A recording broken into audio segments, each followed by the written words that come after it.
The morning air was cold and sharp as Sarah Mitchell huddled beneath the thin blanket she had found behind a restaurant 2 weeks ago. The cardboard beneath her did little to shield her from the frozen concrete of the sidewalk. She had been living on the streets of downtown Chicago for 8 months now, ever since she lost her job as a teacher and couldn't pay rent. One thing led to another, and suddenly she found herself with nowhere to go.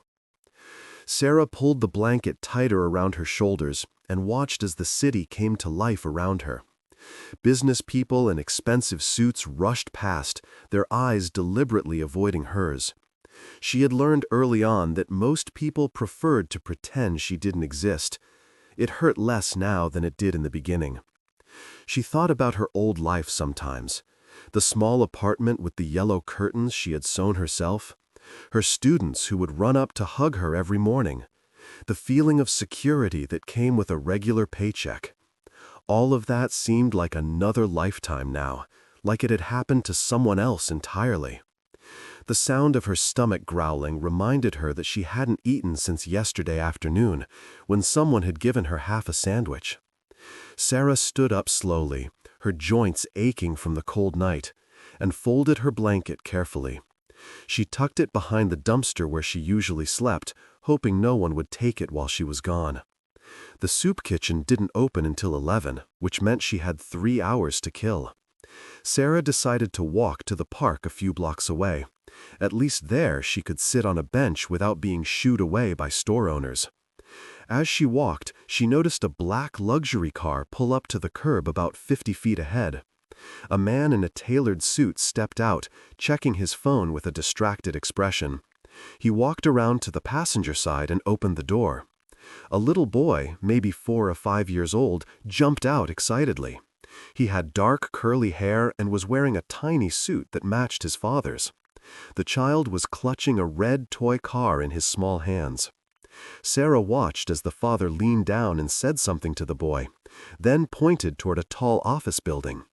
The man was clearly running late for something important, checking his expensive watch repeatedly. The boy nodded, but Sarah could see he was barely paying attention, more interested in making his toy car zoom through the air. What happened next seemed to unfold in slow motion, though it couldn't have taken more than a few seconds. The father turned to lock the car, and in that brief moment, the boy's toy car slipped from his hands and rolled into the street. Without hesitation, the child darted after it, his small legs carrying him directly into the path of an oncoming delivery truck. Sarah didn't think. Her body moved on pure instinct. She ran faster than she had run in months, ignoring the pain in her legs and the weakness from hunger. The truck driver hadn't seen the boy yet, still accelerating through what he thought was an empty intersection. She reached the child just as the truck driver spotted him and slammed on the brakes. Sarah grabbed the boy around the waist and threw herself backward, using every ounce of strength she had to pull them both out of harm's way. They tumbled onto the pavement together, Sarah's body taking the brunt of the fall as she twisted to protect the child. The truck screeched to a stop, mere inches from where they had been standing. The smell of burnt rubber filled the air. For a moment, everything was silent except for the sound of Sarah's ragged breathing and the idling truck engine. Then chaos erupted. The father was there instantly, dropping to his knees beside them. His face had gone completely white, his hands shaking as he reached for his son. "Is he hurt? Is my son hurt?" The father's voice was frantic, cracking with fear. Sarah carefully released the boy and sat up, her palms scraped and bleeding from the fall. The child looked stunned but unharmed. He started to cry, more from shock than pain.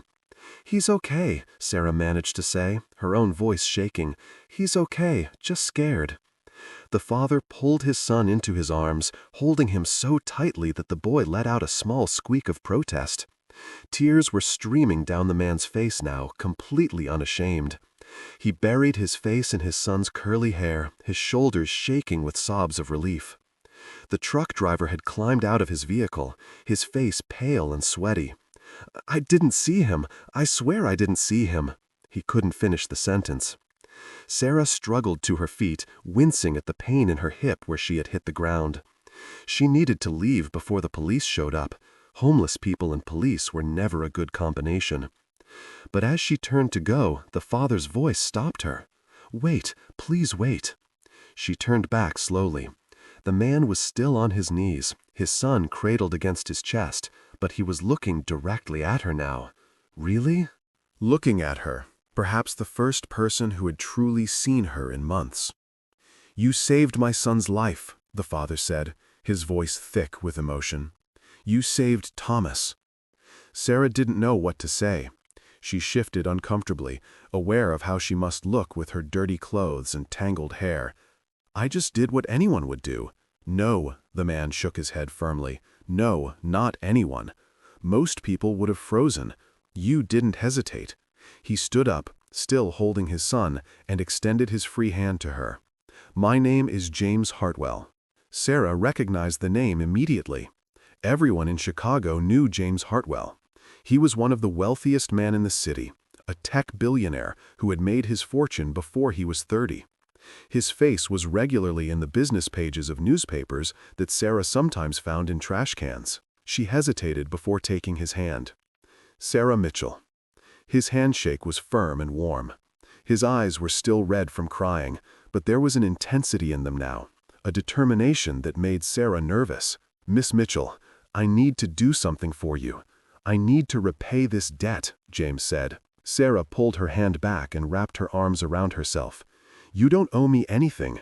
Your son is safe. That's enough." But it clearly wasn't enough for James Hartwell. He shifted Thomas to his other hip and pulled out his wallet. "Please, at least let me give you something. Money, a hotel room, anything you need." The offer stung, though Sarah knew he meant well. She had once been like these people walking past them now. She had once had money in the bank and a home to go to. The reminder of everything she had lost made her throat tight. "I don't want your money," she said quietly. James looked confused, then embarrassed. "I'm sorry, I didn't mean to offend you. I want to help. You saved my son's life. Let me help you." Sarah could see the crowd gathering around them now, people pulling out their phones to record the scene. Her skin crawled with the attention. She needed to leave. "Your son is safe. That's all that matters," she repeated, and this time she did turn and walk away. Behind her, she heard James call out, "Wait, please," but she kept walking. She couldn't accept his charity. She still had her pride, even if she had nothing else. Sarah spent the rest of the day trying to forget what had happened, but it was impossible. Every time she closed her eyes, she saw that little boy running into the street. Every time she opened them, she wondered if she had made a mistake by refusing James Hartwell's help. That night, as she settled into her spot behind the dumpster, Sarah allowed herself a small smile. At least she had done one good thing. At least Thomas was safe with his father. She didn't know that James Hartwell had spent the entire day thinking about her, too. He couldn't get the image of her out of his mind. The way she had moved without hesitation. The way she had refused his money with quiet dignity. The scraped hands and the pain she had clearly been in but never complained about. James had everything money could buy, but he had never felt more powerless than in that moment when he thought he was about to lose his son. And the woman who had nothing had saved Thomas without expecting anything in return. He made phone calls, a lot of phone calls. By the time the sun set, James had hired 3 private investigators with a single mission: to find Sarah Mitchell and learn everything about her story. It took them 2 days. 2 days of searching homeless shelters and soup kitchens, showing her picture to people on the streets. Finally, one of the volunteers at St. Mary's Outreach Center recognized her. "That's Sarah. She comes here for lunch sometimes. Sweet lady. Used to be a teacher, I think." James read the report his investigators compiled, and with each page his heart broke a little more. Sarah Mitchell had been a 3rd-grade teacher at an elementary school on the South Side. By all accounts, she had been excellent at her job, beloved by students and parents alike. Then her mother had gotten sick with cancer, and Sarah had taken time off to care for her. When her mother died, Sarah had fallen into a deep depression. She had burned through her savings paying for medical bills that insurance didn't cover.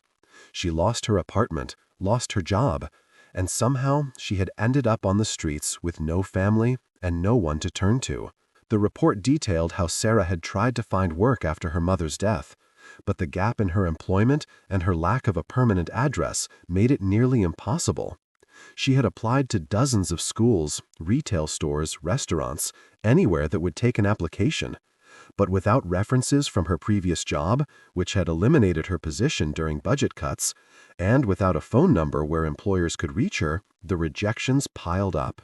James learned that Sarah had spent her first weeks on the streets sleeping in her car until it was repossessed. She had tried staying in shelters, but they were always full, and the waiting lists were months long. She had reached out to old friends, but most had drifted away during the long months she spent caring for her dying mother. The few who remained were struggling themselves and couldn't offer more than a meal or a few dollars. The investigator had interviewed people who knew her from the streets. They all said the same thing. Sarah was kind, always willing to share what little she had. She looked out for the other homeless women, warning them about dangerous areas and helping them find warm places to sleep. She never panhandled aggressively and always thanked people, even when they ignored her. One detail in particular struck James. A shelter volunteer mentioned that Sarah had once given her only blanket to an elderly homeless man during a cold snap, saying he needed it more than she did. She had spent that night shivering in a doorway, too proud to ask for the blanket back. James closed the folder and looked at his son, who was playing with blocks on the floor of his office. Thomas was humming to himself, completely unaware of how close he had come to dying. Unaware that his father was sitting here, whole and healthy, only because a woman with nothing had been willing to risk everything. He picked up his phone and called his assistant. "Emily, I need you to set up a meeting. Find Sarah Mitchell. Tell her I would like to speak with her. And Emily, be respectful. This is important." It took another day before they found Sarah again. She was walking along the riverwalk, watching the boats go by. When James's assistant approached her, Sarah's first instinct was to run. "Miss Mitchell, please don't go," Emily said gently. "Mr. Hartwell would just like to talk to you. Just talk, nothing more. He's asking if you would meet him for coffee." Sarah wanted to say no, but there was something about the way the woman asked, without pity or judgment, just a simple invitation, that made her hesitate. "Why?" Sarah asked. "He wants to thank you properly. And I think he wants to tell you something," Emily said. "Please, 1 cup of coffee. If you're not comfortable after 5 minutes, you can leave. No strings attached." Against her better judgment, Sarah agreed. An hour later, she found herself sitting in a quiet corner of an upscale cafe, feeling desperately out of place in her worn clothes while surrounded by polished business people. James arrived exactly on time, and to Sarah's surprise, Thomas was with him. The little boy's face lit up when he saw her. "That's the nice lady who saved me," Thomas told his father, pointing at Sarah. James smiled, but Sarah could see the emotion in his eyes. "Yes, buddy, that's her." He sat down across from Sarah, while Thomas climbed into the chair next to him. "Thank you for agreeing to meet with me." Sarah wrapped her hands around the coffee cup that had been placed in front of her, savoring the warmth. "Your assistant was very persuasive." "Emily is good at her job," James said. He paused, seeming to gather his thoughts. "Miss Mitchell, I want to apologize if I offended you the other day. I was in shock, and I handled things poorly." "You didn't offend me," Sarah said quietly. "You were scared for your son. That's understandable." "I was," James agreed. "I have never been so scared in my entire life." He reached over and ruffled Thomas's hair affectionately. "This little guy is everything to me. His mother, my wife, she passed away 2 years ago. It's just been the two of us since then." Sarah felt a pang of sympathy. "I'm sorry for your loss." "Thank you," James said. He looked directly at her. "I had my people look into your background. I hope you don't mind. I wanted to understand who had saved my son." Sarah stiffened. That made her uncomfortable. "I don't need your pity." "It's not pity," James said firmly. "It's respect. You were a teacher, Miss Mitchell, a good one, from what I heard. You took care of your mother when she was sick. You sacrificed everything for her." Sarah felt tears prickling at her eyes. She blinked them back hard. That was a long time ago. "It was 8 months ago," James said gently. "8 months since you lost your apartment. 8 months of trying to survive on the streets." Sarah set down her coffee cup, suddenly angry. "Why are you doing this? Why are you digging into my life? I don't want your charity, Mr. Hartwell. I told you that." "I know you did," James said, "and I respect that. But this isn't about charity." He leaned forward. "I want to make you an offer, Miss Mitchell, a job offer." Sarah stared at him. "What?" "I need a nanny for Thomas," James said. "Someone to take care of him during the day while I'm at work. Someone patient and kind and brave. Someone exactly like you." Sarah shook her head. "I can't. I'm not." She gestured at herself. "Look at me. I'm homeless. I'm broken. I can't take care of anyone." "You're not broken," James said firmly. "You're surviving." And you saved my son's life without thinking twice about it. That tells me everything I need to know about who you are." Thomas, who had been quietly coloring on a piece of paper the waitress had given him, looked up at Sarah. "I like you. You're nice. Will you play with me?" The simple innocence of the question made Sarah's heart ache. She looked at this little boy who had lost his mother, this child who needed stability and love. Then she looked at James, who was watching her with a mixture of hope and determination. "I haven't worked with children in almost a year," Sarah said. "I don't have any references, no address, no credentials." "I'll take care of all of that," James said. "I'll get you an apartment, furnish it, give you an advance on your salary so you can get back on your feet. All I ask is that you take care of Thomas, that you give him the same care and devotion you gave your own students." Sarah wanted to say yes so badly it hurt, but fear held her back. What if I fail? What if I'm not good enough anymore? James reached across the table and gently took her hand. "Sarah Mitchell, you ran into traffic to save a child you had never met. You put your own life at risk without hesitation. You are more than good enough." Thomas nodded enthusiastically. "Please say yes. Daddy says you're brave." Sarah looked at their faces, the father and son who had somehow stumbled into her life at the exact moment when she had lost all hope. She thought about the cold nights on the concrete, the hunger, the loneliness. She thought about her mother, who had always told her that sometimes God sends help in unexpected ways. "Okay," Sarah whispered.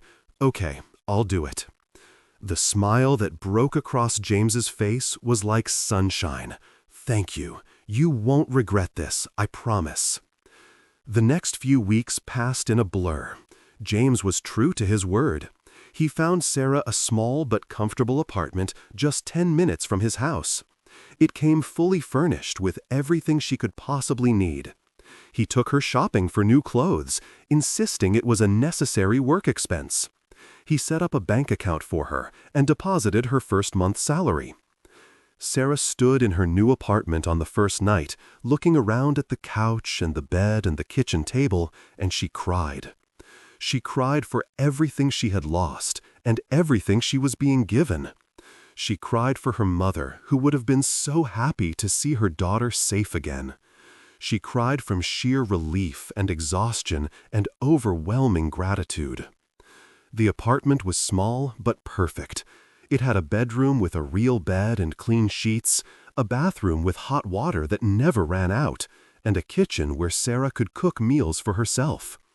There were towels in the closet, dishes in the cabinets, and food in the refrigerator that James had stocked before she arrived. Sarah spent that first night exploring every corner of her new home. She took a long, hot shower, washing away months of dirt and grime. She stood in front of the mirror afterward, barely recognizing the person looking back at her. Her hair was clean and soft, her skin glowed. She looked like herself again, like the person she used to be before everything fell apart. She made herself a simple dinner of pasta and vegetables, marveling at the taste of fresh, hot food that she had prepared in her own kitchen. She ate slowly, savoring every bite, sitting at her own table in her own home. When she finished, she washed the dishes and put them away, enjoying the simple domesticity of the task. That night, Sarah slept in a real bed for the first time in 8 months. The mattress was soft, the sheets were clean and smooth, and the blankets were warm. She lay there in the darkness, listening to the quiet sounds of the building settling around her, and felt safe. Actually, truly safe. Starting work as Thomas's nanny felt like coming home. The little boy was sweet and funny and endlessly curious. He loved books and building blocks and asking why about everything. Sarah found herself falling into the old familiar rhythms of teaching, of nurturing a young mind. She would arrive at James's house each morning at 7. James would already be awake, usually making breakfast for Thomas. Those quiet morning moments, the three of them sitting around the kitchen table eating pancakes or scrambled eggs, felt almost like being part of a family again. James told her about his work, about the technology company he had built from nothing. His company developed software for medical devices, helping doctors diagnose patients more accurately and quickly. He was passionate about his work, but Sarah could tell that Thomas always came first. No matter how important a meeting was, James made sure to be home at least 3 times a week. Sarah shared stories about her years of teaching, about the funny things her students used to say. She told them about the little boy who had insisted that dinosaurs still existed in his backyard, and the girl who had written a story about a superhero whose power was making really good sandwiches. James and Thomas would laugh at her stories, and slowly, Sarah felt herself coming back to life. Thomas would chatter about whatever had captured his imagination that particular day. One morning it was dinosaurs, the next it was space, then pirates, then why the sky was blue. Sarah answered his questions as best she could, and when she didn't know the answer, they would look it up together. She took Thomas to the park every afternoon when the weather was nice. They would play on the swings and the slides, and Thomas would run around until he was exhausted. Other nannies and parents would sometimes strike up conversations with Sarah, and she found herself making casual friends, building a social network she had lost during her time on the streets. Sometimes, watching Thomas play with other children, Sarah would think about her own students, the ones she had taught before everything fell apart. She wondered where they were now, if they remembered her, if they had good teachers taking care of them. The thought made her both sad and grateful. Sad for what she had lost, but grateful that she had found Thomas, this special little boy who needed her. As the weeks turned into months, Sarah watched Thomas blossom under her care. He had nightmares sometimes, calling out for his mother in the middle of the night. Sarah would go to him, holding him until the fear passed, singing the same lullabies she used to sing to her students. She learned about Thomas's mother from the photos around the house. Rebecca had been beautiful, with dark hair and a bright smile. James kept her memory alive for Thomas, talking about her often, sharing stories about the funny things she used to do.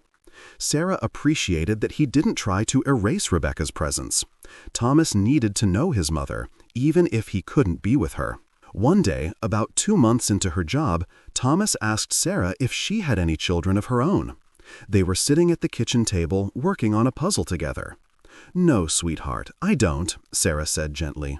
"Why not?" Thomas asked with the blunt curiosity of a 4-year-old.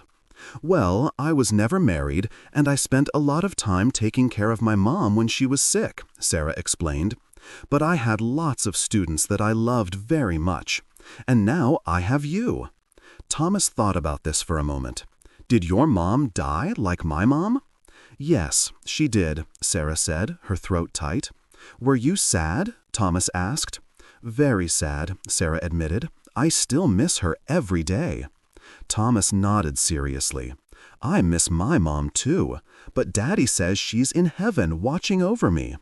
"I bet she is," Sarah said, "and I bet she's very proud of what a smart, kind boy you are."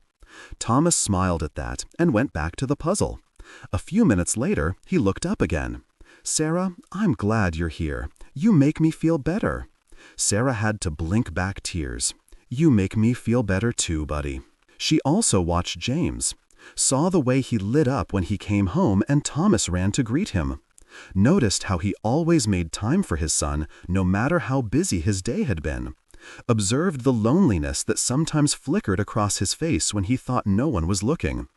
James was different from what Sarah had expected. She had assumed that billionaires were cold and distant, focused only on money and power. But James was warm and kind. He asked about her day, really listening to her answers. He valued her opinions about Thomas's care and never made her feel like just an employee.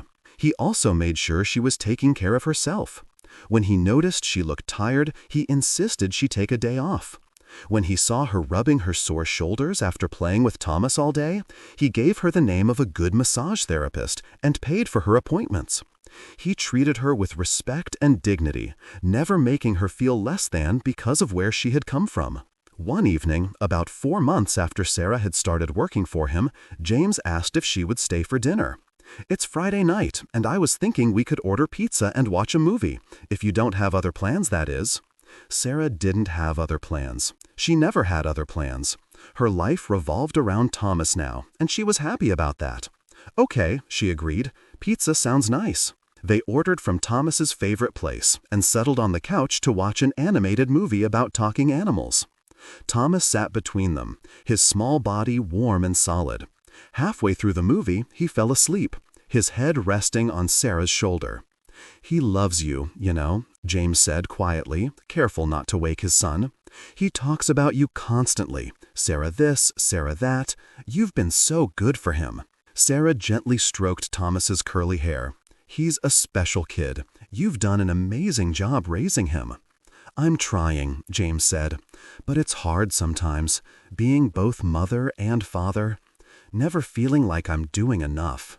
He paused.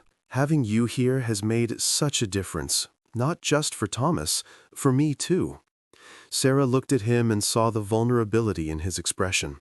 They were sitting close together on the couch, Thomas asleep between them, and something shifted in that moment. A recognition of shared loneliness, shared grief, shared hope for something better. "I'm glad I'm here," Sarah said softly. "This job, this life you've given me, it saved me. You saved me just as much as I saved Thomas that day." James shook his head. "You saved yourself, Sarah. I just gave you an opportunity. You did all the hard work." They sat in comfortable silence for a while, watching the movie neither of them was really paying attention to. Finally, James carefully picked up the sleeping Thomas. "I should get him to bed. Will you stay until I come back down? I'd like to talk to you about something." Sarah felt a flutter of nervousness. "Of course." When James returned, he sat back down on the couch, but this time there was no sleeping child between them. He turned to face her directly. "Sarah, I want to talk to you about expanding your role here." Sarah's heart sank. Was he unhappy with her work? Am I not doing a good enough job? No, nothing like that," James said quickly. "You're doing an incredible job. Thomas has never been happier. It's just, I've been thinking, this arrangement, it's not sustainable long term." "Oh," Sarah said, her voice small. "You want to find someone else?" James laughed, but it was a nervous sound. "Actually, the opposite. I want to make this permanent. Not just as Thomas's nanny. I want—" He paused, clearly struggling with his words. He paused, clearly struggling with his words. "I want you to be part of our family, officially." Sarah stared at him, not understanding. "What do you mean?" "I mean, I want to adopt you," James said, then immediately shook his head. "No, that sounds wrong. What I mean is, I've talked to my lawyers about legally making you Thomas's guardian. If anything ever happens to me, I want to know that he'll be with you, that he'll be safe." Sarah felt tears welling up in her eyes. "James, I don't know what to say." "You don't have to say anything right now," James said. "Just think about it. I know it's a big responsibility, but you're the only person I trust with my son's life." Sarah wiped at her eyes. "Of course I'll do it. Of course I will. Thomas means the world to me." James smiled, relief evident on his face. "Thank you. That means more to me than you know." He reached out and took her hand. "You've become so important to us, Sarah. To both of us. I don't know what we did before you came into our lives." "The feeling is mutual," Sarah said softly. "You gave me my life back. You gave me a reason to keep going." They talked late into the night, discussing the practical details of the guardianship and sharing more about their lives. James told her about Rebecca, about how they had met in college and fallen in love instantly. He spoke about the joy of Thomas's birth and the devastating grief of losing his wife to a sudden aneurysm. Sarah told him more about her mother, about the woman who had raised her alone after her father left when Sarah was just a baby. She spoke about the long months of watching cancer slowly steal her away, about the guilt she still carried for not being able to save her. "I know it's not rational," Sarah admitted. "The doctors said there was nothing anyone could have done, but I still feel like I failed her somehow." "You didn't fail her," James said firmly. "You were there for her until the end. You sacrificed everything to make sure she wasn't alone. That's not failure. That's love." His words touched something deep inside Sarah, a wound she hadn't realized still needed healing. "Thank you," she whispered. "I needed to hear that." The months continued to pass, and the bond between Sarah, James, and Thomas grew stronger. Sarah legally became Thomas's guardian, a thought that both terrified and honored her. She had gone from having nothing and no one to being responsible for the most precious thing in James Hartwell's life. She also noticed that her relationship with James was changing. The conversations got longer and more personal. He started asking her opinion on business decisions. She started staying for dinner more often, until it became an unspoken expectation that she would be there every evening. They developed little routines. James would make coffee in the morning while Sarah prepared Thomas's breakfast. They would sit together and plan the day. In the evenings, they would cook dinner together, moving around the kitchen in an easy dance, passing ingredients and sharing the tasks. Thomas started calling her his Sarah, which made her heart swell every time. She taught him to read and helped him with his homework. She took him to the park and the library and the aquarium. She kissed his scraped knees and celebrated his small victories and held him when he missed his mother. Sarah felt herself thinking about James more than she should. The way he smiled when he was amused, the sound of his laugh when Thomas said something funny, the gentle way he touched her hand when he wanted her attention. She tried to push these feelings away, reminding herself that he was her employer, that this was inappropriate, that she couldn't risk losing everything she had gained. But the feelings kept growing stronger. She noticed the way he looked at her sometimes, a softness in his eyes that made her breath catch. She caught him watching her play with Thomas, an expression on his face that she couldn't quite read. And sometimes, when their hands accidentally touched while doing dishes or reaching for the same thing, the contact felt electric. One night, almost a year after that fateful day when she had saved Thomas from the truck, James asked her to stay after Thomas had gone to bed. He seemed nervous, which was unusual for him. He had opened a bottle of wine and poured them each a glass. "Sarah, there's something I need to tell you," James began. "Something I've been feeling for a while now." Sarah's heart started beating faster. She had her own feelings that had been growing, feelings she had been trying very hard to ignore because she worked for this man, and he was her employer, and it was complicated. "I think I'm falling in love with you," James said, the words coming out in a rush. "I know that's probably inappropriate. You work for me, and there's a power dynamic, and I don't want to make you uncomfortable. But I can't keep pretending that what I feel for you is just gratitude or friendship. It's more than that, so much more." Sarah set down her wine glass with shaking hands. "James, I don't know what to say." "You can say no," James said quickly. "If you don't feel the same way, we'll never speak of this again. Nothing has to change. I promise, your job is secure no matter what you say." "That's not what I meant," Sarah said softly. She looked up and met his eyes. "I don't know what to say, because I feel the same way. I've been falling in love with you too, with you and Thomas. This whole beautiful life you've given me." James's face transformed with joy and relief. He reached across the couch and took her hand. "Really?" "Really," Sarah confirmed. "But I'm scared, James. What if this doesn't work out? What if we ruin what we have?" "We won't," James said with certainty. "Sarah, I lost my wife. I know how precious love is, how rare it is to find someone who understands you.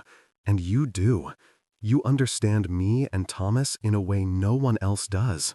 Sarah let him pull her closer. They sat there on the couch, hands intertwined, looking at each other with wonder and hope. Then, slowly, James leaned in and kissed her. It was gentle and sweet and perfect. When they pulled apart, Sarah was crying. Happy tears this time, healing tears. "I never thought I'd have this again. A home, a family, love. I thought I had lost everything forever." "You never lost yourself," James said, wiping away her tears with his thumb. "That's what I admire most about you. You were beaten down by life, but you never stopped being kind. You never stopped caring.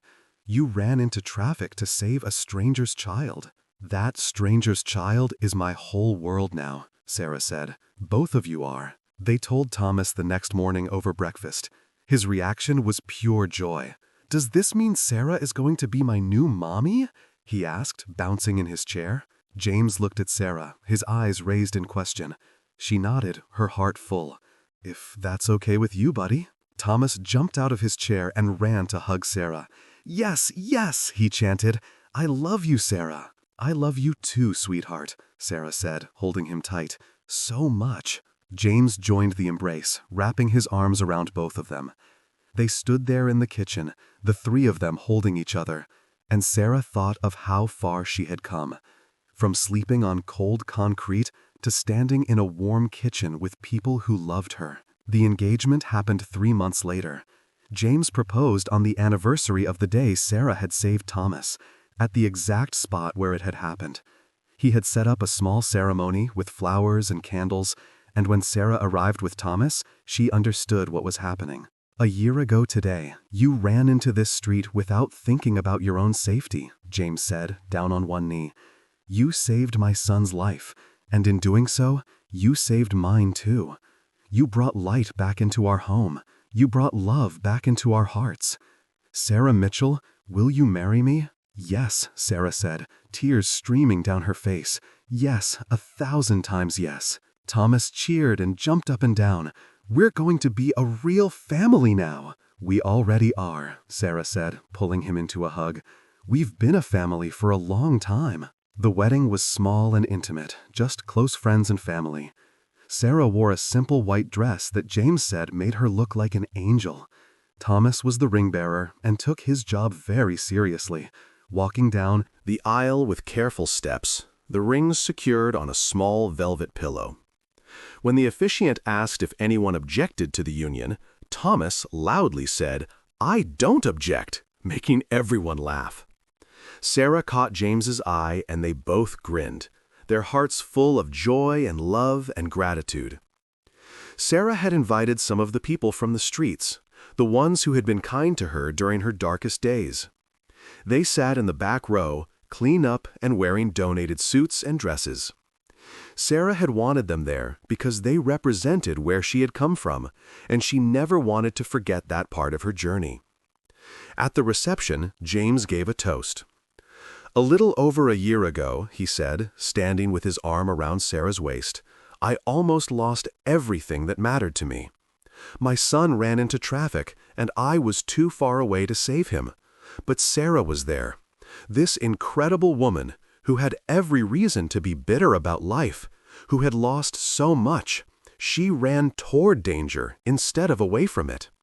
She saved Thomas, and then she saved me from a life of loneliness and fear." He turned to look at her. "You are the bravest, kindest, most beautiful person I have ever known. You turned our house into a home.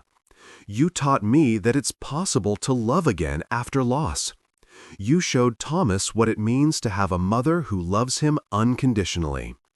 I am the luckiest man in the world." Sarah stood up and kissed him, not caring that everyone was watching.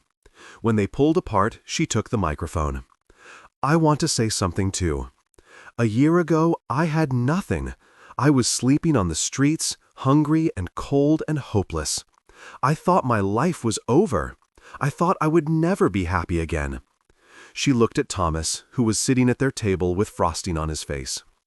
"But then this little boy ran into the street, and everything changed. You gave me a reason to keep going. You gave me a family and a home and a purpose. You saved me just as I saved you." There wasn't a dry eye in the room. Later, as they danced their first dance as husband and wife, James whispered in her ear, "Thank you for saying yes. Thank you for taking a chance on us." "Thank you for seeing me," Sarah whispered back, "for seeing past the dirty clothes and the desperation to the person I really am." "I have always seen you," James said. "From that very first moment, I saw you." Life settled into a beautiful rhythm after the wedding. Sarah officially adopted Thomas, making her his legal mother in every sense of the word. The adoption process was emotional for all of them. Standing in the courtroom, holding Thomas's hand while the judge signed the papers, Sarah felt her old life finally slip away completely. She was no longer the broken woman who had lost everything. She was a mother, a wife, a person with a family and a future. She started volunteering at homeless shelters, wanting to give back and help others the way she had been helped. Every week, she spent one afternoon at St. Mary's Outreach Center, the same place where she had gotten meals during her time on the streets. She served food, listened to stories, and let people know that change was possible. James supported her fully, and together they started a foundation to provide housing and job training for people experiencing homelessness. The Hartwell Hope Foundation started small, but it grew quickly as word spread about their innovative approach. Instead of just providing temporary shelter, the foundation offered a comprehensive program. Participants received stable housing, job training in various fields, mental health support, and help reconnecting with family members when possible. Sarah insisted that everyone in the program be treated with dignity and never made to feel like charity cases. She personally interviewed many of the applicants, sharing her own story to let them know she understood what they were going through. Some were skeptical at first, unable to believe that this polished, well-dressed woman had once been in their shoes. But Sarah would show them photos from her old life, pictures her mother had taken of her, teaching, and somehow she had one photo from her time on the streets that a journalist had taken without her knowledge. "You see this woman?" Sarah would say, pointing to the photo of herself huddled under a thin blanket. "That was me. I know what it's like to be invisible. I know what it's like to wonder if you'll eat that day. But I also know that with the right support, with people who believe in you, anything is possible." Thomas grew up surrounded by love. He excelled in school and never forgot the story of how his mother had saved him. Every year on the anniversary of that day, they would visit the spot and leave flowers, a reminder of how precious life is and how quickly it can change. As Thomas got older, he became more involved in the foundation. By the time he was 10, he was helping serve meals at the shelter. By 12, he was tutoring children whose family were in the program. He had inherited both his father's intelligence and his mother's compassion. One day, when Thomas was 13, he asked Sarah about her time on the streets. They were sitting in the kitchen, and Sarah was helping him with a school project about social issues. "Mom, what was the hardest part?" Thomas asked. "About being homeless, I mean." Sarah thought for a moment. "The hunger was hard. The cold was hard. But the hardest part was feeling invisible. Feeling like the world had decided I didn't matter anymore." "But you did matter," Thomas said firmly. "You mattered so much." "I know that now," Sarah said, reaching over to squeeze his hand. "But back then, I had forgotten. I had forgotten that I had value, that I had something to offer the world." "I'm glad you remembered," Thomas said. "I'm glad you saved me so we could become a family." "Me too, baby," Sarah said. "Every single day I'm grateful for that moment." Sarah sometimes thought about her old life, about the version of herself who had been so lost and broken. She thought about the cardboard bed behind the dumpster and the cold nights and the hunger. She thought about the moment she had decided to run into traffic, not knowing that decision would change her entire life. She had saved a child that day, but in many ways, that child had saved her right back. Thomas had given her a reason to hope again. James had given her a reason to love again. Together, they had given her a reason to believe in second chances. The foundation continued to grow over the years. They expanded from 1 shelter to 3, then opened a job training center, then started a program specifically for homeless veterans. Sarah threw herself into the work, driven by the memory of what she had endured and the desire to make sure others didn't have to suffer the same way. She became a sought-after speaker, invited to conferences and fundraisers to share her story. At first, speaking publicly terrified her. But James encouraged her, reminding her that her story had the power to change hearts and minds. Her speeches were raw and honest. She didn't sugarcoat her experience or try to make it more palatable. She talked about the shame and the fear and the desperation. She talked about the people who had walked past her every day, pretending she didn't exist. And she talked about the day everything changed, the day she saved a little boy and found her way home. People were moved by her authenticity. Donations poured in. More volunteers signed up. Other cities reached out, wanting to replicate their model. What had started as a way to give back had turned into a movement. But Sarah never forgot what mattered most. No matter how busy she got with the foundation, she always made time for Thomas. She attended every school play, every soccer game, every parent-teacher conference. She helped with homework, made breakfast, tucked him in at night. Being his mother was still her most important job. One evening, as Sarah was tucking Thomas into bed, he looked up at her with his big brown eyes. "Mommy, do you ever wish you hadn't saved me that day? That you had just walked by like everyone else?" "Never," Sarah said firmly, sitting on the edge of his bed. "Not for a single second. Saving you was the best thing I ever did. You are the best thing in my life, Thomas. You and your daddy." "I'm glad you were there," Thomas said sleepily. "I'm glad you were brave." "I'm glad too, baby," Sarah said, kissing his forehead. "Now go to sleep, sweet dreams." As she turned off the light and quietly left the room, Sarah found James waiting for her in the hallway. He pulled her into his arms. "You okay?" he asked. "More than okay," Sarah said. "I'm happy. Really, truly happy." "Me too," James said. "Every single day I wake up grateful for what we have. For you." They walked downstairs together, hand in hand, and settled onto the couch where so much of their relationship had unfolded. Sarah curled up against James's side, feeling safe and warm and loved. "Do you remember what you said to me that first day?" Sarah asked, "after you found out who I was?" "I asked you to let me help," James said, "and you refused." "I was so stubborn," Sarah laughed, "so determined to cling to my pride." "You were protecting yourself," James said. "You had been hurt so many times. Why would you trust a stranger?" He kissed the top of her head. "I'm glad you eventually let me in. I'm glad you didn't give up on me," Sarah said, "even when I pushed you away." They sat in comfortable silence for a while, listening to the sounds of their home. The heater running, the clock ticking, the distant sound of Thomas's music box playing from upstairs. These were the sounds of family, of belonging, of home. "Sometimes I think about all the things that had to happen for us to meet," Sarah said. "If I hadn't been on that street corner that morning, if Thomas hadn't dropped his toy car, if I had been even a second slower, our whole lives could have been completely different." "I don't like to think about that," James admitted. "The idea of losing Thomas, of never meeting you, it's too painful." "But we didn't lose him," Sarah pointed out, "and we did meet, and now we're here, together, building this beautiful life." "You're right," James agreed. "We're lucky, so incredibly lucky." Sarah thought about luck and fate and all the things that had led her to this moment. She thought about her mother, who had always told her that even in the darkest times, there was light waiting to break through. She thought about the teachers who had inspired her to go into education. She thought about the strangers who had shown her small kindnesses during her months on the street.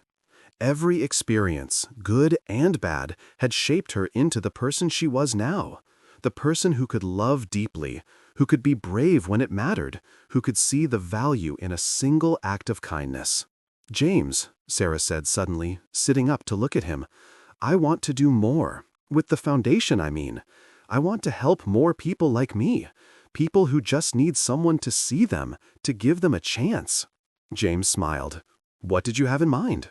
I want to start a program that matches homeless individuals with job training and housing, Sarah said, her words coming faster as the idea took shape.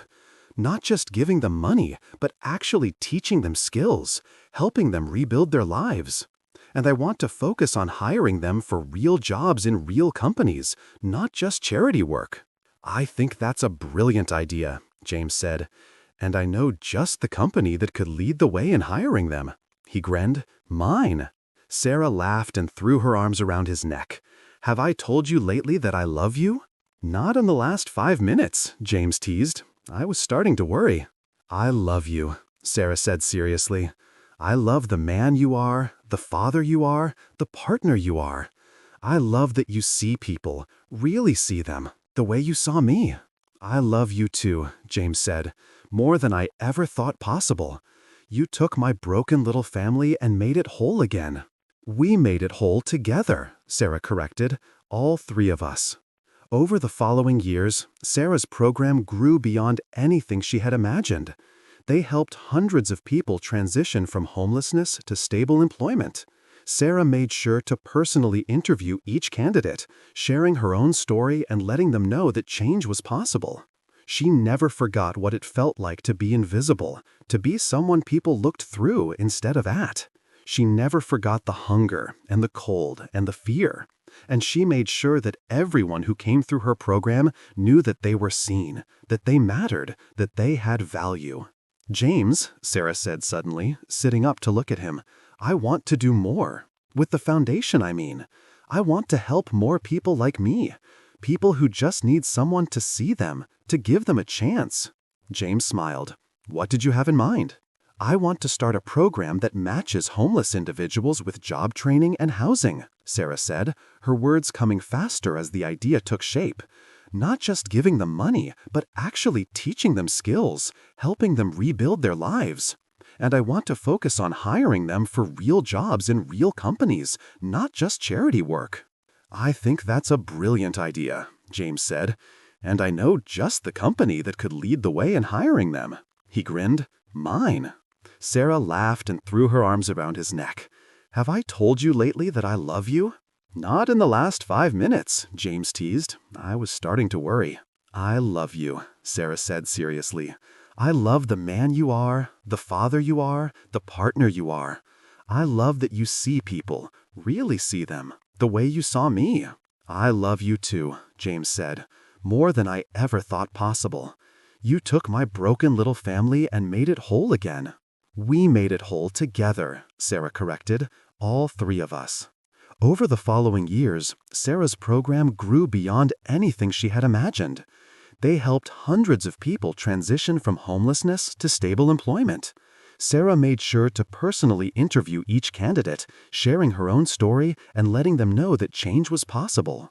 She never forgot what it felt like to be invisible, to be someone people looked through instead of at. She never forgot the hunger and the cold and the fear. And she made sure that everyone who came through her program knew that they were seen, that they mattered, that they had value. James's company was one of the first to fully embrace the hiring program. He created positions specifically designed for people coming out of homelessness, with flexible schedules and additional support during the transition period. Other companies followed his lead, impressed by the dedication and loyalty of their new employees. Thomas grew into a kind, compassionate young man who volunteered at the shelters alongside his mother. He studied social work in college, wanting to dedicate his life to helping others, the way his parents did. James always said that Thomas had inherited Sarah's heart, her capacity for empathy and action. On Sarah's 50th birthday, James threw her a surprise party. The guest list included not just their friends and family, but dozens of people whose lives had been changed by Sarah's foundation.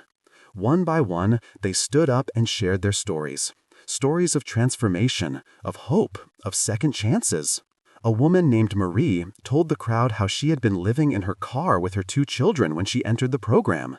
Now she was a certified nursing assistant with her own apartment, and her kids were thriving in school. A man named Robert shared how he had been homeless for 5 years, struggling with addiction, before the foundation helped him get clean and find work as a mechanic. A young woman named Destiny talked about how she had aged out of foster care with nowhere to go, but the program had given her job training, and now she was working as a graphic designer. Sarah stood in the center of the room, surrounded by love and gratitude, and felt overwhelmed by the journey her life had taken. From a scared, broken woman sleeping on concrete to this, a person who had helped change so many lives. But the moment that touched her most deeply came at the end of the night. Thomas stood up, now 20 years old and confident, and raised his glass. "To my mom," he said. "20 years ago, she saved my life. She ran into traffic without hesitation, because that's who she is. She sees someone in need and she acts. She doesn't think about the cost to herself, she just thinks about helping." He paused, his voice getting emotional. "But what I didn't understand when I was 4 years old is that she didn't just save me that day. She saved my dad from a life of loneliness. She saved herself from despair. And she went on to save hundreds of other people through her foundation. Mom, you are the bravest person I know. Happy birthday. I love you." The room erupted in applause. Sarah was crying openly now, not caring who saw. She walked over to Thomas and hugged him tightly. "I love you too, baby. Being your mother has been the greatest gift of my life." James joined the embrace, wrapping them both in his arms. "My 2 favorite people," he said. "My whole world." That night, after everyone had gone home and Thomas had headed to bed, Sarah and James sat in their backyard under the stars. They were older now, with gray in their hair and lines around their eyes, but the love between them had only grown stronger. "Do you ever wonder what your life would have been like if you had walked past that day?" James asked. "If you had seen Thomas running into the street and just kept going?" "Never," Sarah said immediately, "because I know I never would have done that. Even at my lowest point, even when I had nothing, I still had my humanity. I still cared about people. That's something that can never be taken away, no matter how hard life gets." "That's what makes you special," James said. "That's what I fell in love with. Not your gratitude or your appreciation for what I offered you, but your inherent goodness. The fact that you saved a stranger's child, even though you were hungry and cold and had every reason to be bitter about life." Sarah leaned her head on his shoulder. "We saved each other," she said. "That's the truth of it. I saved Thomas, you gave me a home, Thomas gave me a purpose, we gave each other love. It's all interconnected." James kissed her temple. "I'm grateful every day for that moment, for your courage, for your heart." They sat in peaceful silence, watching the stars and listening to the night sounds. Inside the house, their son was safe and warm and loved.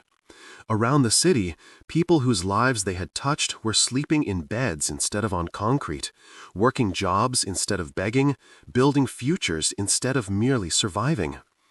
It had all started with one moment of courage, one decision to run toward danger instead of away from it, one act of selfless bravery that had rippled out in ways Sarah never could have imagined.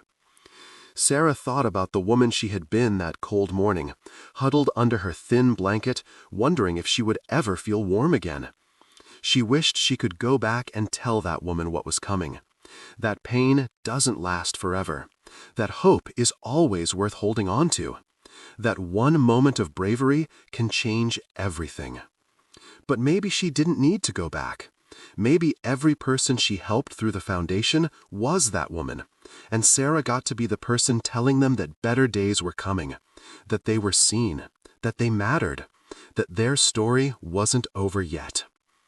"Thank you," Sarah whispered into the darkness, sending the words out to the universe, to fate, to whatever force had put her on that street corner at exactly the right moment. "Thank you, for what?" James asked. "For everything," Sarah said simply. "For Thomas running into the street, for you seeing me when I felt invisible, for giving me the chance to become this person, to live this life, for teaching me that the end of one story can be the beginning of a better one." James pulled her closer. "Thank you for being brave enough to grab my son, for being strong enough to accept help when you needed it, for being open enough to let love in again. Thank you for choosing us every single day." "I'll always choose you," Sarah promised, "both of you, every single day for the rest of my life." They stayed outside for a long time, two people who had found each other in the most unlikely of circumstances, two broken pieces that had somehow fit together perfectly, creating something whole and beautiful and lasting. Inside the house, a photograph sat on the mantel. It had been taken on their wedding day, the three of them laughing, Sarah in her white dress, James in his suit, Thomas between them with the biggest smile. Below it, a small plaque read, "In memory of the day that changed everything." Because that's what it was. The day Sarah Mitchell saved Thomas Hartwell from traffic was the day she saved herself too. It was the day she learned that courage could be rewarded, that kindness could be returned, that even at your lowest point, you could still make a difference. It was the day she learned that sometimes the people we save end up saving us, and that love, real love, can come from the most unexpected places, in the most unexpected ways, and change everything forever. Years later, when Sarah was invited to give a speech at a national conference on homelessness, she would tell her story to thousands of people. She would talk about that cold morning and the little boy running into traffic. She would talk about James's offer and her fear and her eventual acceptance.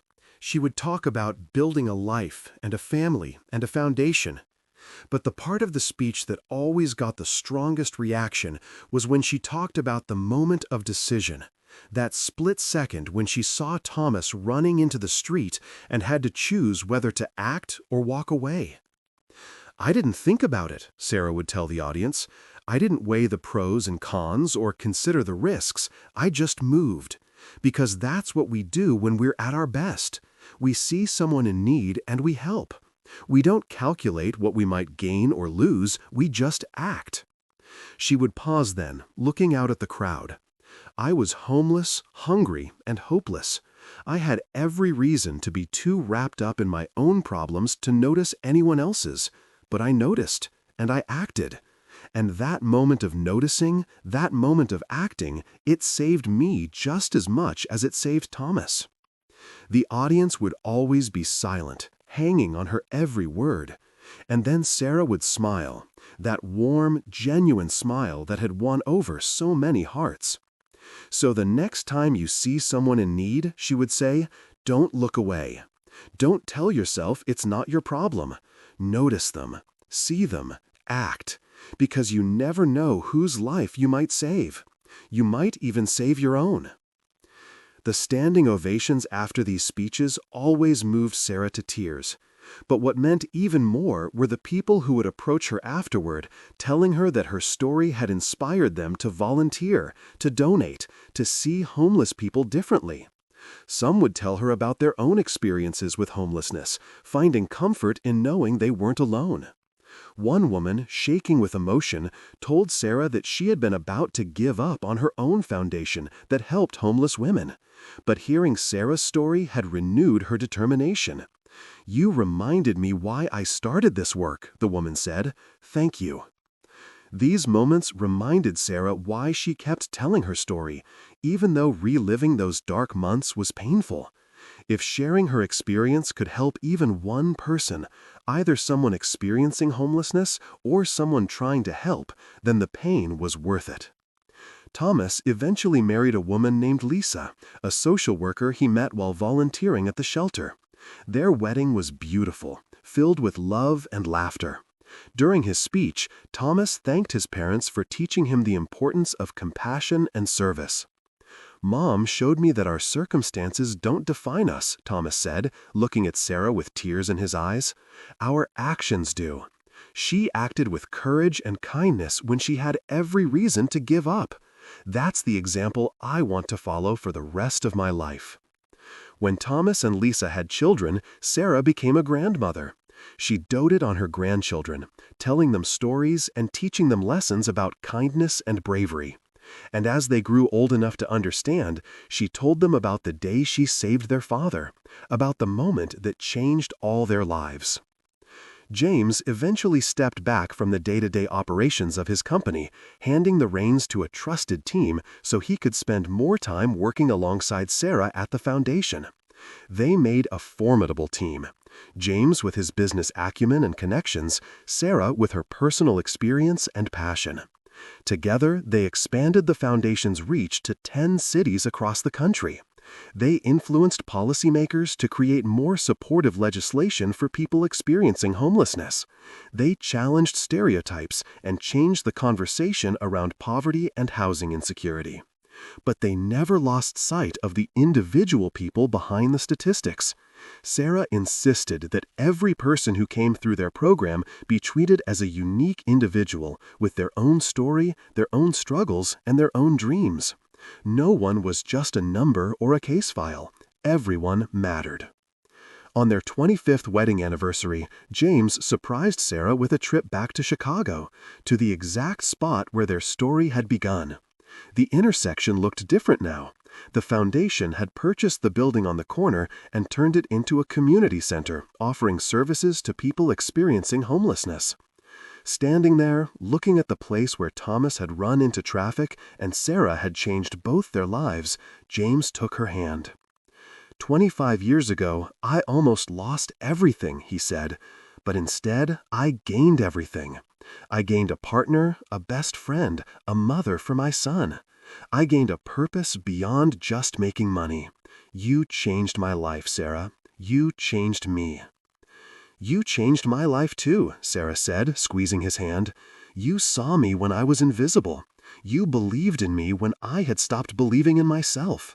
You gave me a family and a home and a reason to live. We gave those things to each other, James said. That's what love does. It transforms us. It makes us better than we were alone. They stood there for a long moment, remembering that day, grateful for every moment since. Then they walked together into the community center, ready to help more people find their own transformations. Because that's what their life had become. A continuous cycle of helping others find hope, watching them transform, and then supporting them as they went out to help others in turn.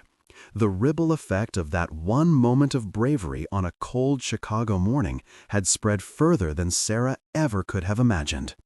And every time Sarah saw someone's life change through the foundation, every time she witnessed someone move from homelessness to housing, from despair to hope, from isolation to community, she remembered that feeling.